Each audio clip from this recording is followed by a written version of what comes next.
Bandel ESI হাসপাতালে আচমকায় বিধায়ক, হাসপাতালের পরিষেবা খতিয়ে দেখেন চুঁচুড়ার বিধায়ক। রোগীদের খাবারের মান যাচাই বিধায়কের, পরিষেবা নিয়ে অসন্তোষ প্রকাশ অসিত মজুমদারের।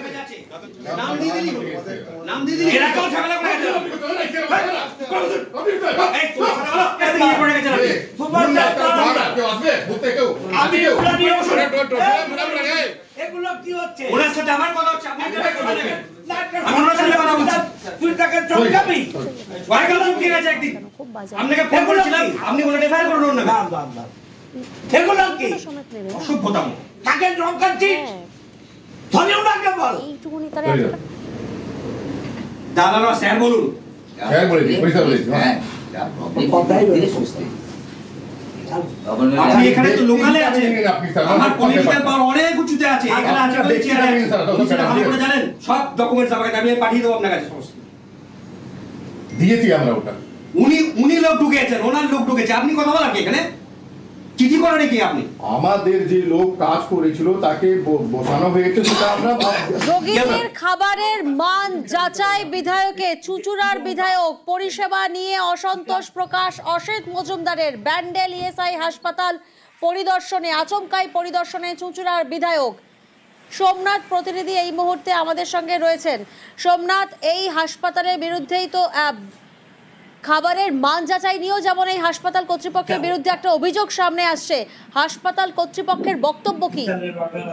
হ্যাঁ দেখো, খাবারের মান বিধায়ক সেই খবর পেয়ে বিভিন্ন ওয়ার্ডে প্রথম কথা বিভিন্ন ওয়ার্ড করে এবং পেশেন্টদের সাথে কথা বলে, যারা রোগী রয়েছে তাদের সাথে কথা বলে এবং ক্যান্টিনের সহিত চলে যায়। ক্যান্টিনের যে মান রয়েছে, খাবারের কি মান রয়েছে, যে পরিমাণে মাছ দেওয়া হচ্ছে, কি মাংস কদিন দেওয়া হচ্ছে, সেসব খতিয়ে দেখে এবং ডাক্তার কি কখন ভিজিট করছে সেসব জিজ্ঞাসা করে।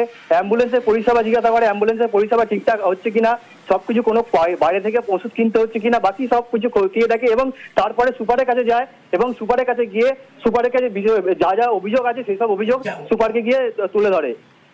বেশ, নিয়োগ নাকি অন্যভাবে হয়েছে এটা খবর ছিল, কিন্তু এটা ঠিক নয়। যা লোক এসছে পিএসসি থেকে এসছে, কন্ট্রাক্টরের আন্ডারে যারা আছে তারা তো আগে থেকেই আছে। পরিষ্কার পরিচ্ছন্নর ব্যাপারে সেন্ট্রাল গভর্নমেন্ট কোনো টাকা দিচ্ছে না। ইলিগাল লোক নেওয়া সম্পর্কে আমার কাছে কোনো তথ্য নেই। যেটুকু লোক নেওয়া হয় সেটুকু তো আমার কোনো হাত নেই।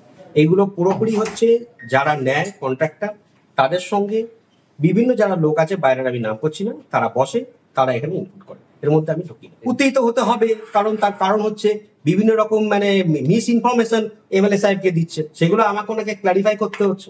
বাধা তো দেওয়া হয়, বিভিন্ন রকম ভাবেই বাধা আসে। এই হসপিটালটা সেন্ট্রাল গভর্নমেন্টের হসপিটাল, যখন সেন্ট্রাল গভর্নমেন্ট ফান্ড দেবে তার আমরা কিছু করতে পারবো না। যেটুকু করেছি চেষ্টা করছি।